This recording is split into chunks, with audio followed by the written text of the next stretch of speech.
Every motor running in every factory around you runs on three-phase power. Every transmission tower you see on highways carries three-phase power. Every large generator in every power plant produces three-phase power.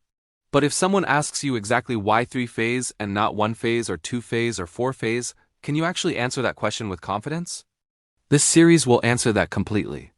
We are starting a complete three-phase power series. From absolute basics to advanced power system concepts.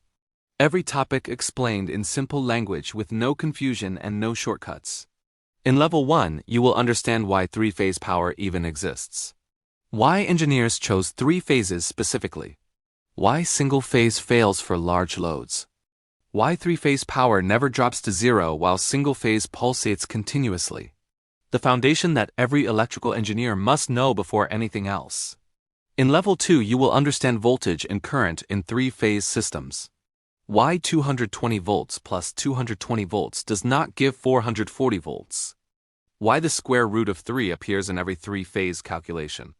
How to calculate three-phase voltage, current, and power correctly without confusion. In Level 3, you will understand star connection and delta connection completely. What actually happens inside each connection? Why line current equals phase current in star?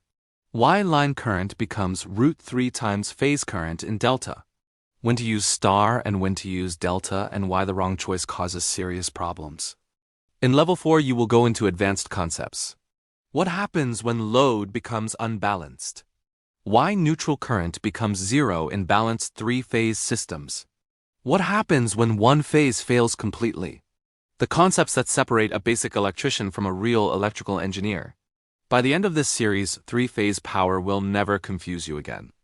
Subscribe to Zenthro Code and turn on notifications so you do not miss a single video. The first video starts right now.